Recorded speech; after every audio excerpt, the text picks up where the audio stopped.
ને એટલે જ કહેવાનું મન થાય છે ખબર છે આવો પ્રેમ કર્યો ને એટલે જ કહેવાનું મન થાય ये भाईबंद બંગાળીયું કોણ માટે હોરી લઉં ये भाईबंद બંગાળીયું કોણ માટે હોરી લઉં બંગાળી પેરાવા વાળી હતી રે બંગાળી મંગાવા વાળી હતી રે ભાઈબંધ બંગાળીયું કોણ માટે હોરી લઉં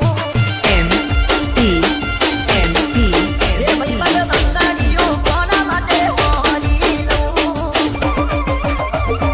હા મારે સુલતાનપુરના એમપી ઠાકોર તમારું ડીજે હા ઓ પેલા તો રોજ નવા કપડા રે પહેરતો કાળા ચશ્મા પહેરીને એન્ટરી રે પાડતો ઓ વન સાઈડ વાળા અને પોતા રે પડાવતો તેના તો રોજ નવું પથ્થર લઈને ફરતો એના જેવી હવે બીજી મળે નહીં એ મારા જીવમાં કોઈને જગ્યા મળે નહીં એના ગયા પછી જીવન આખું જેલ લાગે છે હવે હોરું તો બધું કોના માટે હોરું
સુલતાનપુરના એમપી ઠાકોર